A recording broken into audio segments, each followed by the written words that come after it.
You're listening to Rock at Night.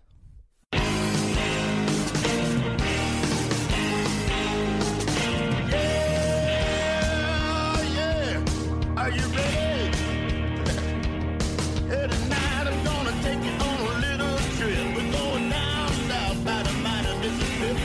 I'm gonna take you to a place where lights never dim. Bring your mother, your brother, and your best friend. I'm gonna show you where they dance out in the street. They'll tell you all about your body heat. I'm not gonna talk about it, just gonna do it. Get on down if you feel good. Now, get on down. This is Tampa Earl Burton for Rock at Night, and we've got a special treat for you. If you were a big fan of the band Crocus in the 80s, then you'll recognize this man, Marc "The Voice" Storace, who was the vocalist for the group and is now the leader of a band that bears his name, Storace. Now, Marc, one question I've always wanted to answer to. How did your nickname, The Voice, come to being? Who gave that nickname to you? I don't really remember. It was way back must have been in the 70s already, when I was still singing with a progressive rock band called T. I don't know, but in the meantime, there's a couple of other singers they call The Voice, so I don't really mind about it. Whether I'm called The Voice or not. Main thing is that they know who they're talking about when they say Storace. No doubt about that. Now, a lot of people don't know about the time you spent before Crocus with progressive music. Well, that was actually the start of my professional career, where I was actually fulfilling my teenage dream, which I had way back in Malta, where I come from originally, down south, this tiny island with lots of history, blue Mediterranean Sea, lots of sunshine.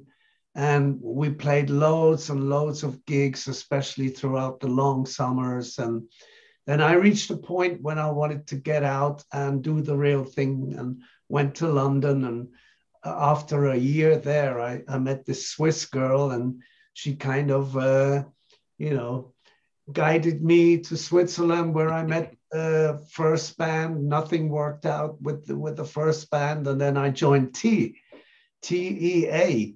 And with T, we accomplished a lot of pioneering work for actually the Swiss music scene, because we became the first Swiss rock act, progressive rock music, to tour the whole of Europe with bands like Ginger Baker, the Cream drummer, Ginger Baker's Baker Gurvitz Army, and that was one of them. And to cut the story short, our finale before we split up was a tour with Queen. Queen was starting out kind of, and they had this great album out called Sheer Heart Attack, and they needed a support act for Germany, and our connections here latched us on, and we had the time of our lives. We watched nearly every sound check, and that's something that'll stay in. The greater the story grows about this great band called Queen, which I still think are great. Oh yes, definitely. And, they did a lot of progressive music themselves. It wasn't just hard rock or heavy metal or pop. Yeah, I think that you're very accurate there in saying that some of their stuff was quite progressive for the time. It wasn't just hard rock or even just plain old rock. It was experimental. Yeah. And the way I describe progressive music is every song is usually longer than a normal 3 to 4 minutes. Right, right. And out of each song, you can write 3 others today. You know, if you have That's very that observant. Yes. verse, chorus, verse, you know, intro and outro Hmm. in a progressive music song. I mean, take Bohemian Rhapsody Yeah, as an definitely. example. That's like 4 songs put together. Put Yeah. together, you know, Hmm. like Definitely. a Now, little, yeah. Crocus was a huge act in Europe in the 80s and afterwards. People don't realize that you were still popular in Europe after the 80s, but you always had to fight for respect in the United States. Why? Well, to cut a long story short, we ended up almost burnt out after 8 years touring the USA, during which time we achieved from nothing. I mean, we were gold in Europe when we came to the USA with nothing. I mean, no awards earned yet. And in the space of we came in 1980, and 1983 we already were close to platinum with our best-selling album, still till today, Headhunter. Mm-hmm. You know, so yeah, and the way it was, we continued touring and touring and touring, and then you reach a point where not only influences your songwriting, but also influences your stamina and state of mind. You know, it's a little bit too long. You know, so we reached a point where we like started.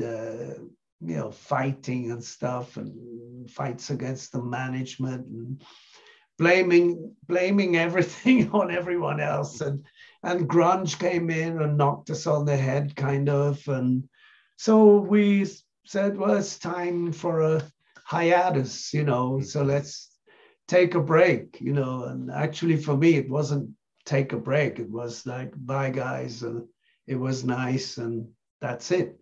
Then I concentrated on my solo album, Blue, my first one, which didn't work out the way I wanted it to, and so on and so forth. Did lots of other things before the first Crocus reunion, which officially I would call the To Rock or Not to Be album, the first big reunion with a different bass player.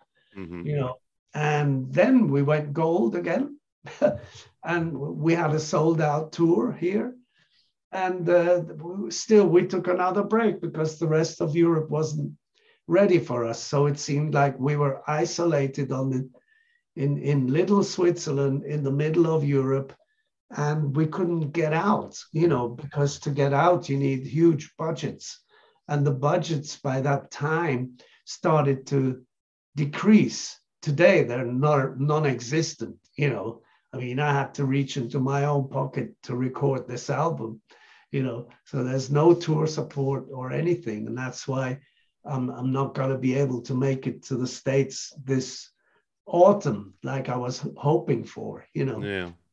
And, you know, with all the streaming and stuff, it reduces your income, and you need the income to pay everybody and pay all the costs and everything. But let's not get into that boring. Yeah. Let's go ahead and leave all that behind and kind of talk about the new band and the new album. Why does somebody who is at your veteran position start up a new band? I mean, the music world is so pop oriented nowadays. Yeah. Why? Is there something burning still inside there that makes you want to do this? Oh yeah, there's still a lot of energy here, and I want to use it, channel it in a good way. And you know, I believe in trying to bring some enlightenment out there. And a lot of rock fans suffered because there was not much rock music happening for a while, and I don't want to disappear when I know there's fans out there who enjoy my singing, my show, my songwriting with other people. I write with co-writers, and the new band I have is something I'm really proud of. I really want everybody, want the whole world to hear my new band and come to the concerts, and I'm still not feeling my age. I feel younger. Touch wood. Because the most important thing is health. Yes. Without your health, you get up in the morning, don't want to do anything, But I get up in the morning and want to do things and want to go places and create new stuff. And so the fire is burning, as you said. And so why try to extinguish it? Why? It's burning. And my wife adores what I do. Thank God for her, and actually the new video we just released yesterday is all about her and, being on the road and all the temptations and everything. But yeah, that's it. I'm doing it because this is what I do. This is what I breathe. And I've lived for my whole life. I sang in my first band when I was 14. So why should I abandon that? For what? Yeah. For just watching television? Or okay, I spent the whole day gardening yesterday. I love doing that. But that's my balance. I balance out. It's still strenuous. It's still physical and stuff. But like being on stage, you need a sportsman's heart. There you go. Yeah. To do what I do and sing. And luckily, I'm going to touch wood again, that I can still reach those notes, Okay, there's a few songs which I have to tune down a half a tone, and some screaming stuff I don't even attempt anymore, and it doesn't even look good on me at my age, And nowadays I put more heart and soul into it, and I watch out what lyrics I'm singing than I used to do before, So it's still fun, and as long as it's still fun, I'm going to keep on doing it. Yeah, that's bottom line. Now, the new album is called Live and Let Live. How long's it been in the works, and what can you tell us about it? Well, Live and Let Live is the product of lockdown that we all experienced throughout the whole world. And, so that was another thing, I thought, well, okay, can't do this, can't do that, I'm going to be like staying at home and I'm going to get creative. Hell yeah, this is the chance because I have time now because there's no gigs, no recordings, no songwriting with Crocus happening. So I pulled my drawer right here and took out this huge pile of lyrics which go back like decades, and then looked into my hard disk. I've got all these demos and bits and pieces, ideas and so on, and started to put the puzzle together.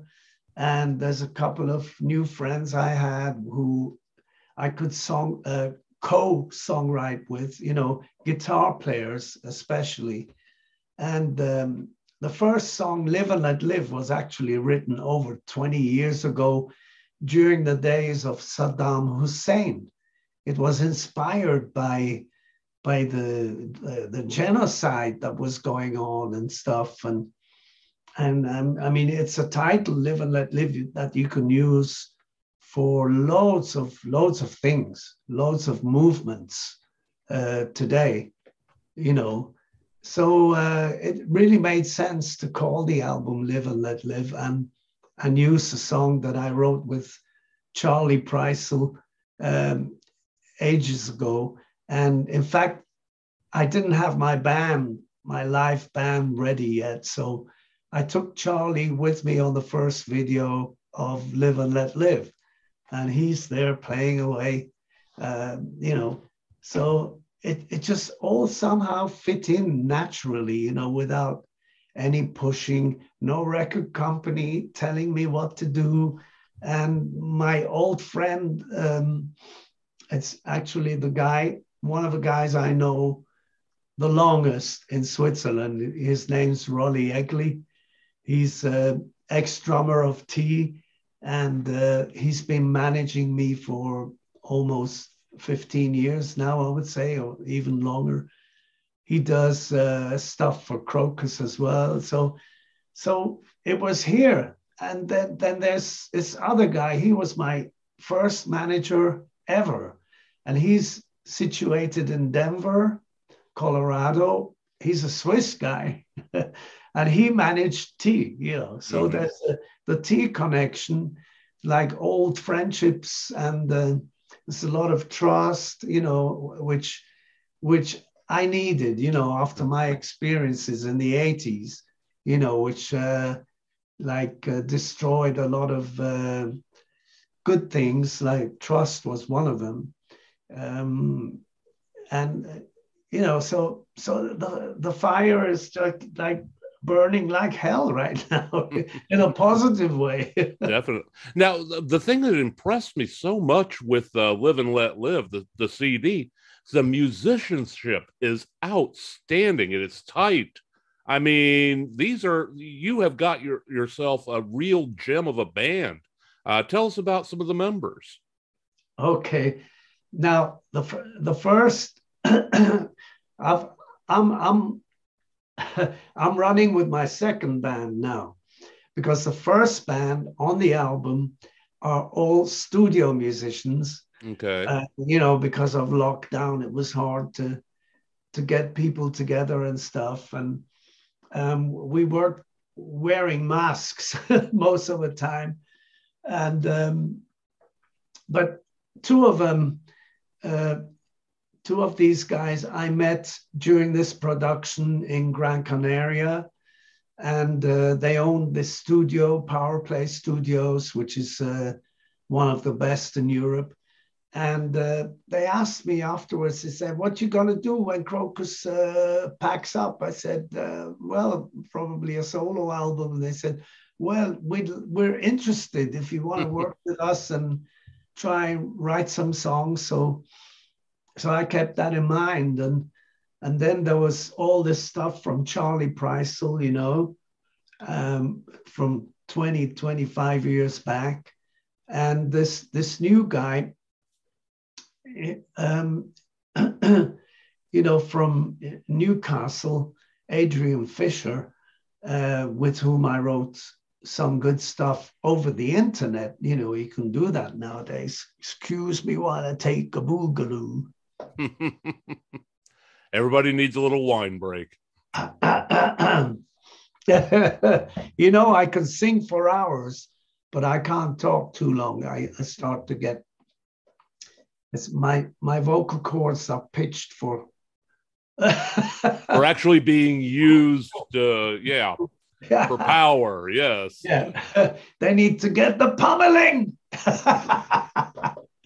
So anyway, the question was, how did I these great musicians? So back to the first two musicians whom I met in Gran Canaria and have Power Play Studios. Having studio, they have all these they're connected with all these session musicians. So putting a band together who was on that level was peanuts for them. And we got this thing rolling like really fast, you know. Yeah. And I was really happy. And the main objective was to record the songs first, you know. And I had these top musicians, and they're well studio trained, you know what I mean? They pick things up really fast. If you want to change something, they do it in 5 minutes, you know. But then we did a few gigs, we had the CD christening, was a lovely night. And then we had this international streaming gig, both on small stages, you know. And then I reached a point where I, you know, the scene started to open up because lockdown was over and stuff. Where I thought, now I need to have a band which is going to be concentrated on my project, first priority, you know. So if we can go on tour, there's not going to be a lot of other stuff on their agendas which is going to be in the way. You know, it's all a thing of organization. Mm-hmm. And the new guys have more of a rock attitude. And I'll tell you why. You know, I mean, two of them were already playing with me in Crocus, Mm-hmm. as Patrick, the drummer, and Dominic, the rhythm guitar player. I've even written songs in the past for Rock the Block with Dominic, and we toured a hell of a lot. So we were involved with DC World. We were involved in Rock the Block by Crocus, Mm-hmm. Fire and Gasoline, the live album from the Rock the Block tour. And then later on, Hellraiser, the Hellraiser album. That's when Mandy Meyer joined the band. And because, you know, there's been always throughout the whole career of Crocus, there's been people coming and going, you know, people coming and going. Yeah. Which is not always the best thing for a band. Yeah, that's for sure. Now, one thing that I do know is by looking at your website, and if you're interested, the website is storace.ch. That's STORACE.ch, not .com, .ch. Got to make sure that's important. Yeah. I've been looking over the website, and I can see that you got several dates there in Europe, including being a part of the KISS End of the Road tour in Zurich next month. Yeah. That's got to be a thrill.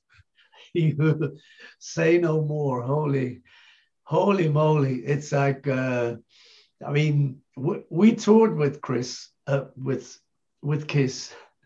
Crocus toured with KISS. Was the Animalize tour in 1985, I think, 85. Sounds about right. And we had the Blitz album out, and we have, you know, it contains Midnight Maniac, which, by the way, I'm playing again now. and so it was amazing. We were with them doing the Unmasked tour and having a hell of a good time. And after all these decades, I'm going to get the chance to play with them one more last time. One more time, exactly. Before they pack it in. So I'm so pleased about that. And I'm looking forward to meeting them again and having a picture.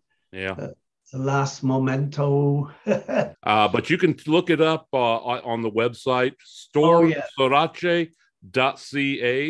Coming up here in July, they'll be out there in Zurich for the Kisses, the End of the Road tour.